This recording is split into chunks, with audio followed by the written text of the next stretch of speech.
seen somewhere online, don't quote me if I'm wrong on this one, but after I think about 21 years, Philadelphia Freeway came out in 2003. I thought it was a classic album in my book. It'll go on my Rap Hall of Fame. Love it. What we did is wrong. Flip side is my baby mama. What we do is wrong. Wrong. You know, after around 21 years, What We Do Is Wrong, the song, it had Freeway, it was his album, Philadelphia Freeway, great album, classic. Jay-Z, Benny Siegel, it goes gold after 21 years. Now, have we heard of things like this happening before? Yes, Liquid Swords went platinum. I don't think it was 20 years after it came out. That's what, 95-ish? 95, I want to say 95 Liquid Swords came out, 96's, and I think somewhere about 10 years around there it went platinum, which when you talk about debut Wu-Tang album, because you know he had a debut album, The Genius, you know, I forget the name of that album he had under was it Cold Chillin' or whatever, you know, he had that song Pass the Bone, that was the shit. But yeah, his debut Wu-Tang album, a lot of people consider that the best, you know, one of the best Wu-Tang albums of all time. That shit was cracked.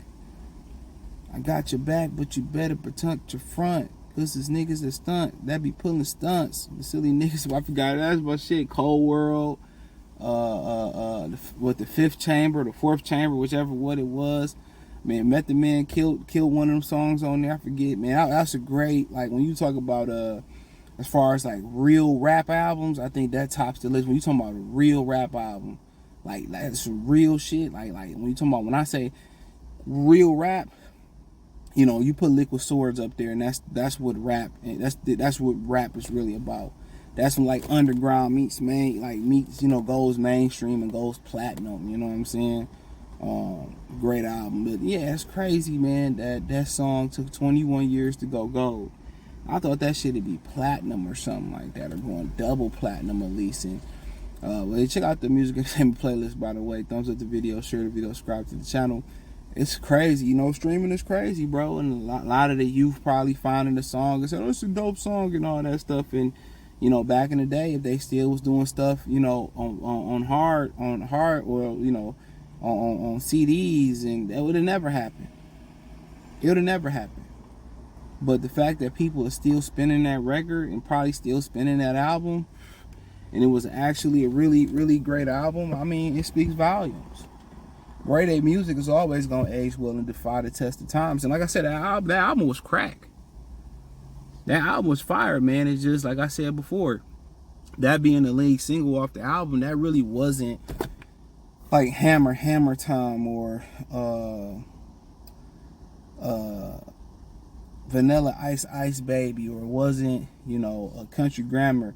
What was the name of Sweet My Baby, Sweet Let It Go, Shimmy Cocoa Puff? It didn't have that really catchy, it wasn't a catchy lead single, but it was an effective and real lead single.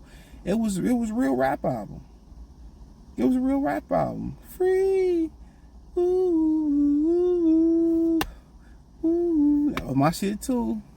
Niggas in Philly know, bro. Like I gotta say, Philly got Philly right up there, some of the greatest rappers of all time. Like Philly got some of my favorite rappers. Used to love Cassidy. When Gilly used to fucking rap a little bit, you know what I'm saying? Benny Siegel, one of my favorite rappers of all time. You know, Millie Sparks was, not Millie Sparks, but Petey Crack was on that album. Young Chris was dope. You know, they have some dope. Philly niggas is lyrical, man. They dope.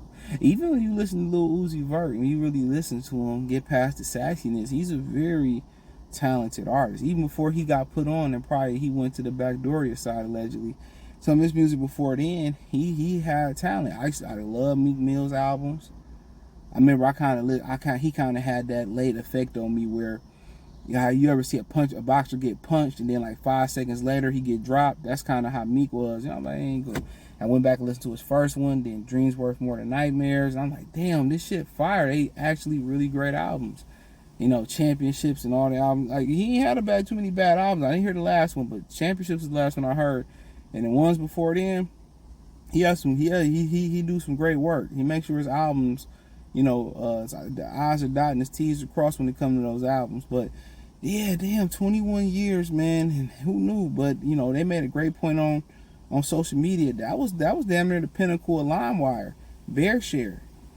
A lot of niggas was trapping, selling CDs at school off BearShare and LimeWire. A lot of niggas was hustling that, and a lot of people stealing money and putting it on their iPods. And what was the other ones? They Zooms. Remember Zooms was hot back in the day? Zooms, iPods, little MP3 players. That's what we was listening to. Game day, listen to your iPod. Some people still had a Sony anti-skip man Walkman, and some people still probably listen to cassettes at that time. But it was a time to be alive. I remember I had a Sony the little no skip man, and the albums I always had in rotation was Ludacris, Word of Mouth. Every day coming home in middle school off the bus. That and Outkast had their greatest hits album out at the time. This, I think, came out right before the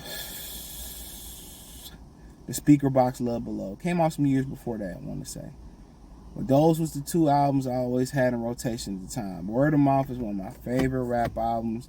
It gave me so much nostalgia. It was a good place, a good time. I didn't give a fuck. I was at that place where I just didn't give a fuck in school. I was bad in fucking school. like when I ain't have a care in the world, bro, I get suspended, get off suspension, get suspended again, man. I was running amok in middle school at that point. I was running amok, bro. But man, it brought back good times, man. Good times, man. Just like when I hear Machiavelli, Don Illuminati, 7 Day Theory, that just bring back a hell of a time in my mind musically. Like, and you talk about the effect of music too. Nostalgia plays a huge part of being there. That's why people say, well, Tupac was overrated, Biggie was over. You had to be there. When you were there, the music gives you a whole different essence. It's a whole different type of album when you was there. It's a whole different type of song. Every time I hear Lauryn Hill, Killing Me Softly, I think about going to barbecues in the 90s and birthday parties in the summertime in the 90s and shit like that. I think about good things. And there's some songs that made me think about bad things, like, damn, where I came from, traumatic songs. But that's one thing I'll never forget. When Tupac died and then they brought the Don Illuminati 7 Day, people was playing that shit out. When Tupac died, bro, it was different from anybody else died, man. They was pouring liquor out. People was crying. People was having their own individual gatherings for the brother that, man. That was a fucked up time, bro. But Philadelphia Freeway, man, I was becoming a man at that point in time. I was a teenager, really about to get in, become a man, get my feet wet, and really start to stake my claim at, starting my journey as a young man turning into a man, man. I'm surprised it took that long, but man, niggas was stealing music back then. The bootleg, man, had it on live. People learned BearShare. I don't know if y'all remember BearShare, LimeWire. So it was a time to be alive. So shout out to Freeway. Well, that's a classic album. That should be triple platinum in my opinion. And, what Boosie say in that one Boosie album? He said, they was bootlegging my album in the hood. We was jumping out, jumping them. He said, I went diamond in the hood. I forget what name of that album. I went diamond in the hood. And I think Philadelphia Freeway was another album that went diamond in the hood. But just LimeWire, BearShare, and bootleggers. Man, niggas like, what's bootleggers? What's BearShare? What's LimeWire? You know what I'm saying? But hey, check out the music entertainment playlist. Thumbs up the video, share the video, subscribe to the channel. Next subscribe button is the bell icon button. Hit all notifications, increase your chance, get notifications. We go live and drop video. Financially, want to support the channel. Cash App, $CJ Good 313, Venmo, CJ Good 313, PayPal link description. Hit the link tree, find me on X, Instagram, Spotify, Anchor, Cash App, Venmo, PayPal. Check out the Patreon. Peace.